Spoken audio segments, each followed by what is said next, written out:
Sa isang isla ng Samar ay nakakapangilabot ang aming natuklasan. Sobrang dami ng bungo. Dahil sa isang tambak na bungo ng tao ang tumambad sa amin. Nakakapangilabot ito.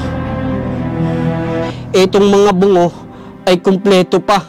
Makikita pa natin yung mga mata, ayan o. Tapos yung bibig, tapos merong mga something na nandito sa ibabaw. Ayan o. At dito naman sa areang ito, merong mga buto na mahahaba. Hindi lang natin pwedeng galawin ang mga butong ito kasi delikado. So sa tinagal-tagal nyo na rito, matagal nyo nang alam na merong mga bungo dito. Oo. Nung malaman mong merong mga bungo dito, anong ginawa mo, sir? May pumupunta ba rito para tingnan yan? Oh, Ano yung mga pumupunta rito? Amerikano, gindaraniran tuna. Tungod nga may mga alas daw hatong dida nga mga kuiba, gamit niya nga mga plato, mga anir mga kayamanan. Nandyan? Oo. Ayon sa mga tao na taga rito, ang islang ito ay misteryoso. Nakakatakot pagpasok.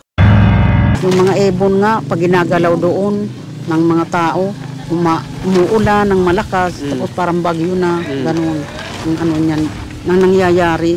Kaya ngayon, aalamin natin kung ano nga ba ang misteryo na nakabalot sa likod ng mga bungo na nandito na nakikita natin sa isla ng Sisi Island. So good morning mga kawaray, welcome back na naman sa aking panibagong vlog. So panibagong araw at panibagong lugar na naman ang i-explore natin.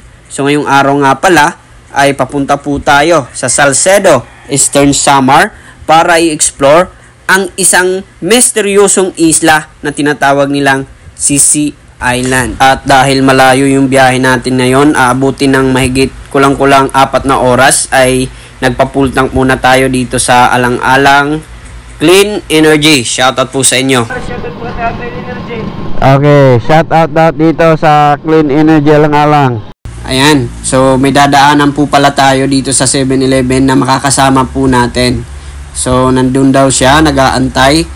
Kaya puntahan po natin. Shout out kay Doron TV.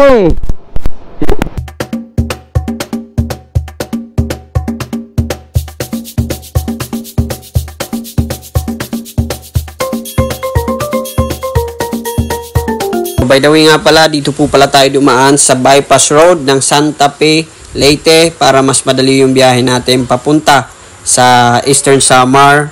Ayan, halos mag-zero visibility dito kasi tingnan nyo naman, foggy siya.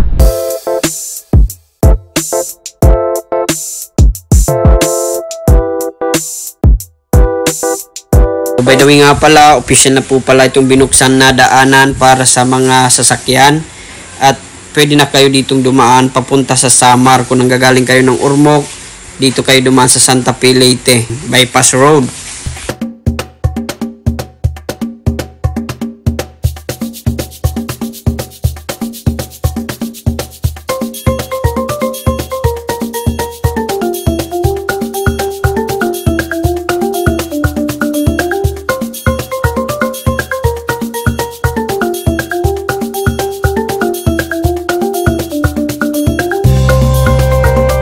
Welcome to Salcedo, Eastern Samar.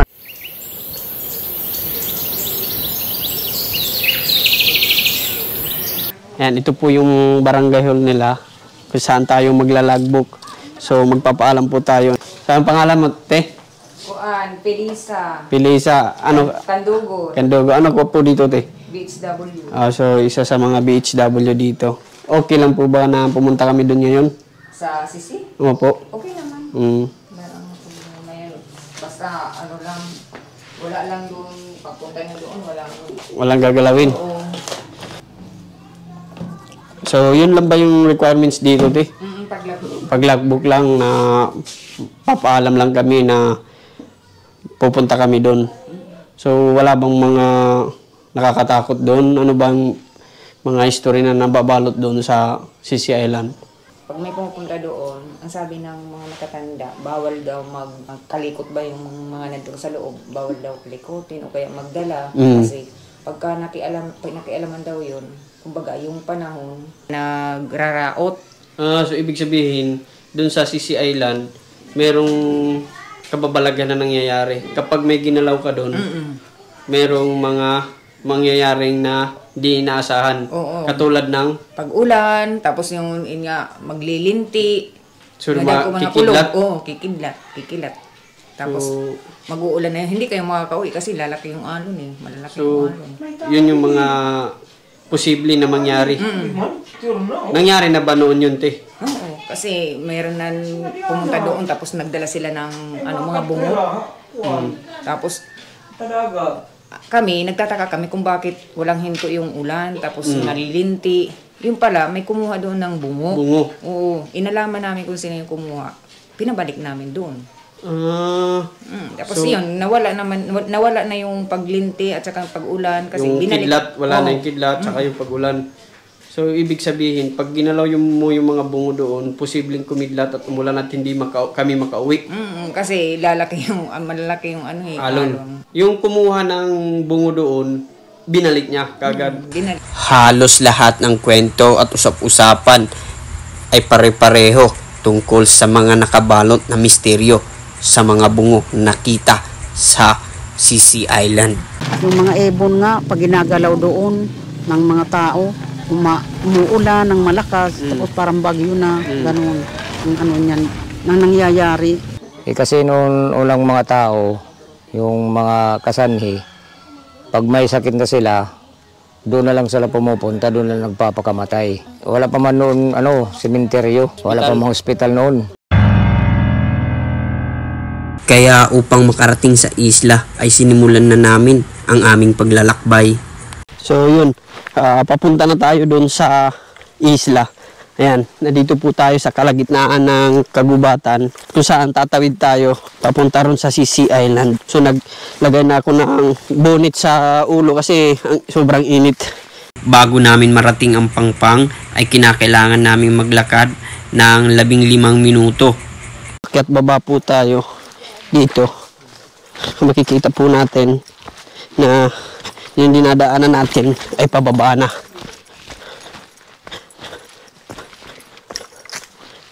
So yun, nandito na tayo sa Pangpang kung saan nakaparada yung mga bangka na sasakyan papunta sa Sisi Island. Ito po yung sasakyan natin. So makikita nyo bakit alas 12 tayo umalis doon sa barangay Sikinon ay low tide pa kasi ngayon. Ngayon ay pa-high tide na. Unti-unti nang pumapanik yung tubig dito sa Pangpang. Ayan. So, mukhang sasayad pa yata si Rano. Malalim. Okay. Para makatawid papunta sa Sisi Island ay kailangan naming baybayin ang tinatawag nilang Snake River na aabot ng mahigit 2 kilometro. Tingnan nyo naman, parang binabaybay natin yung Amazon River.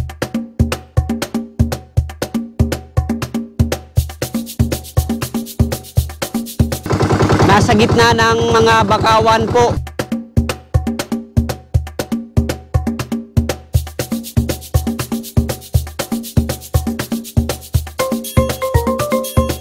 So, dito ko lang na-appreciate yung dinadaanan natin ngayon. Tingnan nyo.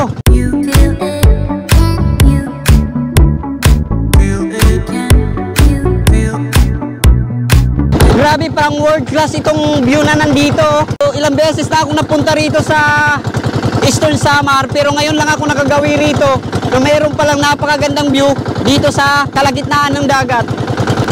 Wow!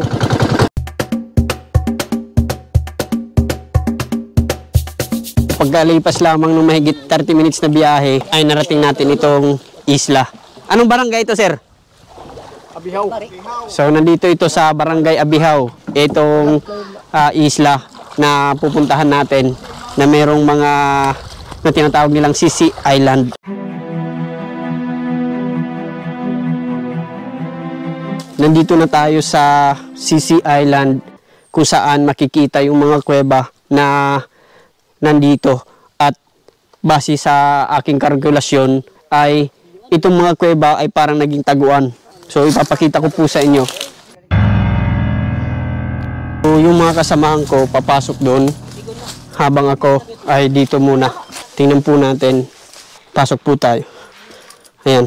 So, may nakita po tayong buto rito. Ayan o. Buto po yan ng tao. So, itong mga butong ito na nandito, ito yung mga buto ng mga tao na may mga sakit na pinapaniwalaan nilang dito sila pumupunta upang hintayin nila ang kamatayan. Hindi lang 5 o 6 katao yung nandito. Tingnan mo yung mga ulo, buo pa. Ayan o. Grabe. Ayan. Siguro sa kamay ito. Ayan. So, bawal lang natin hawakan kasi delikado.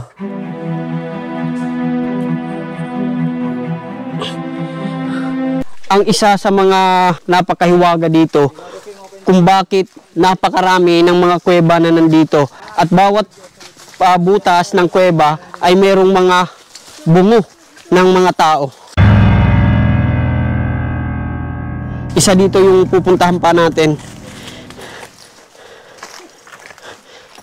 So habang nandito yung kasama natin, pupunta po tayo dito sa kabila.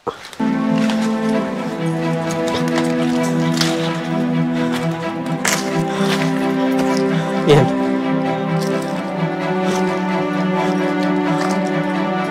Mga buto na lang. Mga buto. Oh, wala nang buto. Ayan, papasok po tayo. Ano?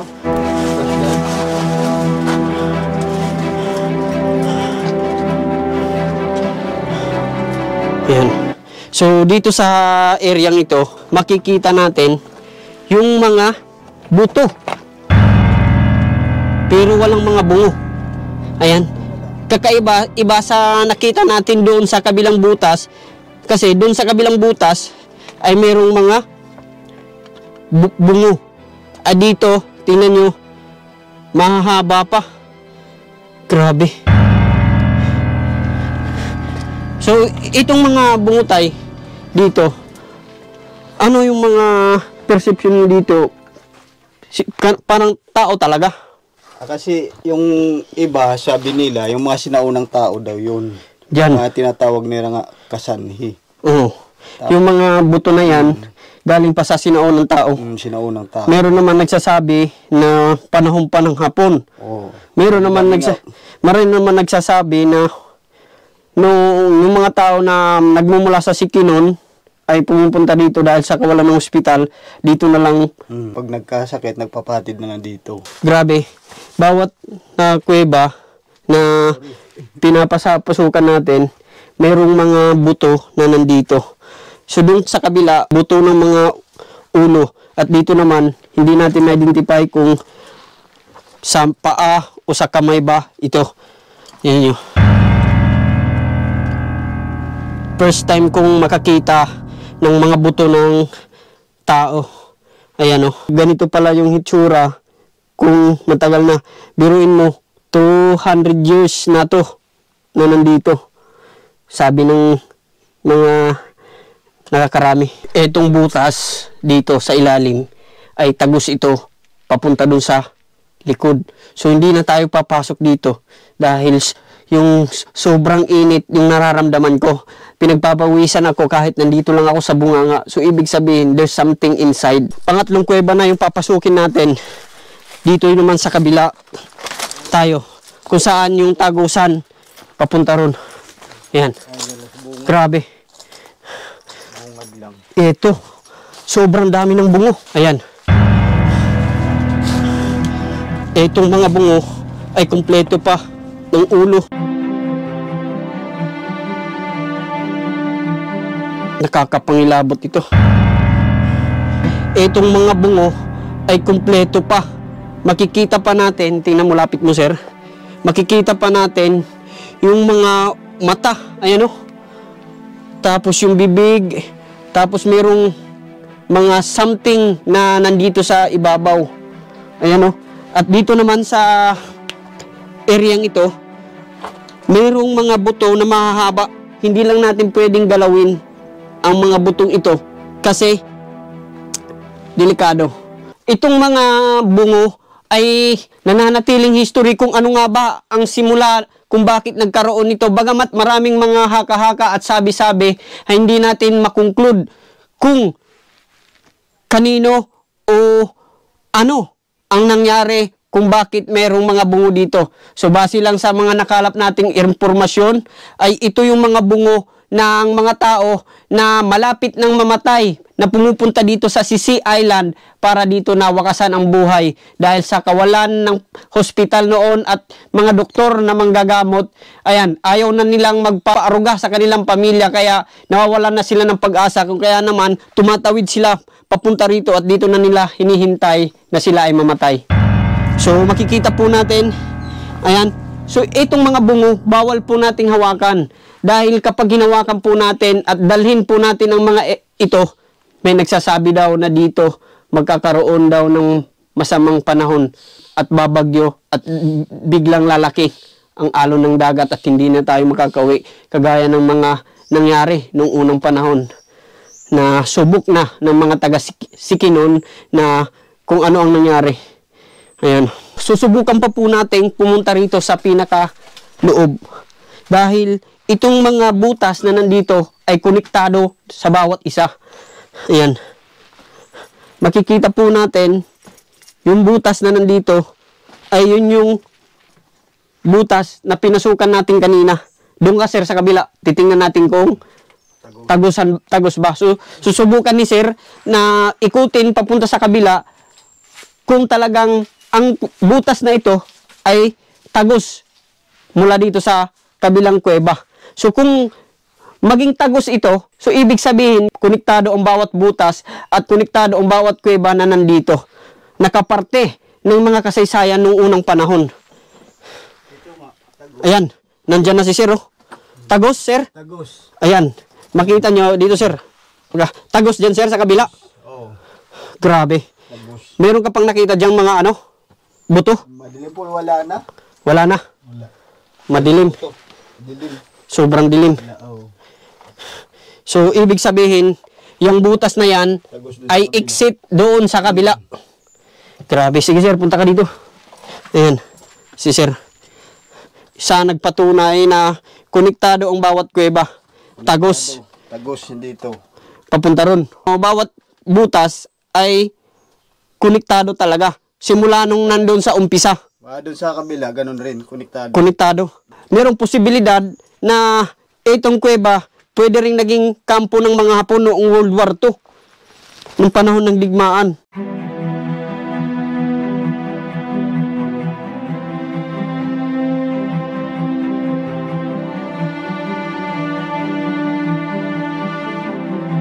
Grabe. Mahaba ito. Sa tinagal-tagal na ng panahon, baga ngayon lang ko, first experience ko ito nakapunta rito sa Sisi Cueva. So natatakot ba kayo na pumunta rito? Hindi naman. Kasi marami naman tayo. At saka, yan ang sabi lang nila, huwag ka lang makialam. Huwag mo lang galawin o kaya anuin. Yung Huwag mga mo lang bungo. hawakan. Ganun lang. Dahil pag ginawakan, anong mangyayari? Sabi nila, pag hinawakan mo daw, yan, sasama ang panahon, pagkatapos lalaki ang mga alon, biglang, yun, babagyo. So, napakadelikado. So, dito, ang purpose ng pagpunta ko rito ay maipakita ko sa inyo itong mga kaparte ng mga history ng mga bungo. Ayan, wala po tayong gagalawin at wala po tayong gagambalain dito ni isa. At sana itong video ito ay i-share nyo po ito para makarating po sa mga expert at mapag-aralan kung ano nga ba, anong klaseng mga bungo ito.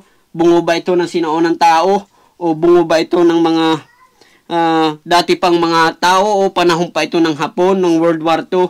So, ngayon, isa lamang po ang hinihingi ko na tulungan nyo akong maipakalat itong video para at least malaman ng mga buong mundo itong kasaysayan. At sana protektahan itong isla na nandito na maipreserve hanggat hindi pa nadidiscover kung ano nga ba ang dahilan kung bakit napakaraming tambak na mga bungo na nandito. Ayon kay Tatay Rufino, tagapangalaga ng isla, ay maliban lang sa mga bungo na nandito ay mayroon daw mga nakuhang kagamitan dito sa ilalim ng kuweba.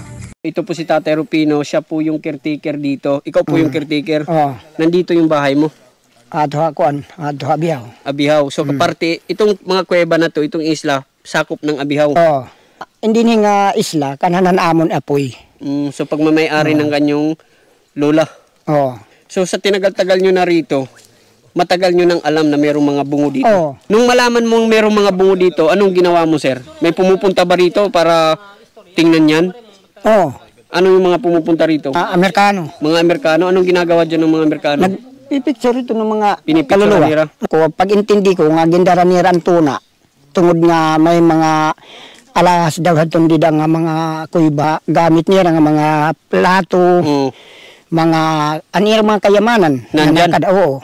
So ibig sabihin, yung isa sa mga rason nila kung bakit dinala nila yung mga lupa na nandyan, ay yung mga namamatay ay mayroong mga kayamanan na pwedeng dala dyan. Mga kwintas, mga rilo, mga ganyan. So nakita nyo na mayroong mga dinala dyan na mga plato.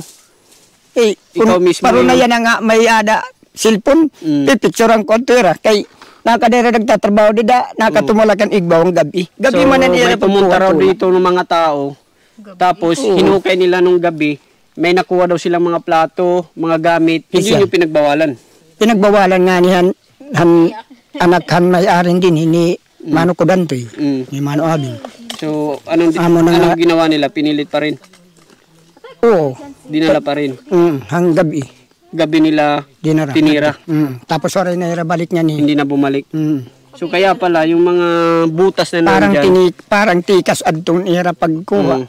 Napakamarami mang dito yung mga kuybang na mayroon mga laman na mga bungo.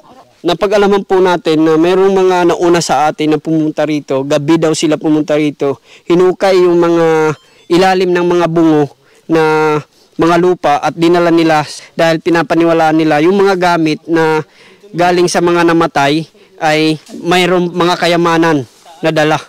Kaya dinala nila yung mga gamit na nandito na nakita nila. Sa tagal-tagal na ng panahon ay ngayon lang ito na sa publiko. Bagamat may huwaga itong kuweba at istorya ay mananatili pa rin na dapat protektahan natin ang mga ganitong bagay na nagkukonekta noong unang panahon. So, sa mga nakakapanood nito, anong advice mo kapag pupunta sila dito? Diri na maglabot din hit mga butang. Hindi na maggumalaw-galaw. Pati itong nga mga kuan, itong nga mga kaluluwa. Kaluluwa. Kaysa man ang siringan amon bata nga may nga ni kitaon nga makan hindi diri na Paggalawin. Oo. So mayroon bang na gabi dito na nakakatakot dahil sa wala ba kayong nararamdamang mga nagpaparamdam ng kaluluwa? Espiritu? Meron. Meron kami ditong bahay dito. Oo. Na ano namin naramdaman nga nandito sila Yung mga kasi kaluluwa. nadidinig namin na parang nanuhugas ng mga Plato. Yung mga kaluluwa na namatay ay narinig nyo na nanuhugas ng plato. So maraming salamat tayo sa pagpa-unlock sa aking min at pagtanggap nyo dito sa islang ito. At yun, nalaman po natin yung mga history kung bakit nga ba merong mga bungo na nandito.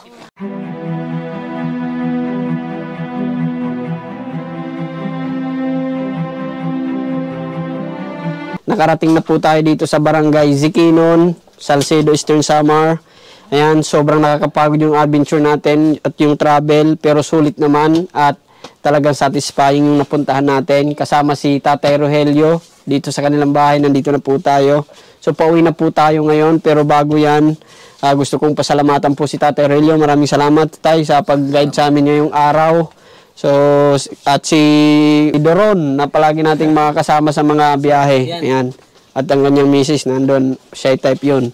So, siguro dito ko na tatapusin itong video. At huwag niyong kalimutang i-like at i-share. At wag, sa mga bagong viewers ko dyan, huwag niyong kalimutang mag-subscribe at i-click ang notification bell para lagi kayong updated sa mga biyahe na gagawin ko. See you again.